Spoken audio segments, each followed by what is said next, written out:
Codes రద్దు చేయాలి, కనీస వేతనం 26,000 ఇవ్వాలని కార్మిక సంఘాల డిమాండ్. కేంద్ర ప్రభుత్వం తీసుకొచ్చిన లేబర్ కోడ్స్ రద్దు చేసి పాత కార్మిక చట్టాలనే అమలు చేయాలని ఏఐటియుసి, సిఐటియుసి నాయకులు తెలిపారు. గురువారం దేశవ్యాప్తంగా కార్మికుల సమ్మెలో భాగంగా సిఐటియుసి, ఏఐటియుసి ఆధ్వర్యంలో విజయ్ కుమార్ సర్కిల్ నుంచి శివాలయం సర్కిల్ వరకు ర్యాలీ నిర్వహించారు.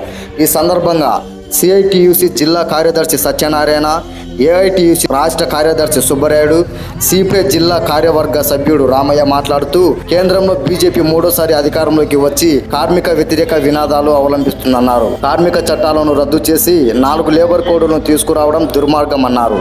దేశవ్యాప్తంగా 20 కోట్ల మంది కార్మికులు రోడ్లపైకి వచ్చి బీజేపీకి వ్యతిరేకంగా నినాదాలు చేస్తున్నారు. కార్మికులతో పెట్టుకున్న ఏ ప్రభుత్వం బతికి బట్ట కట్టిన దాఖలు లేవన్నారు.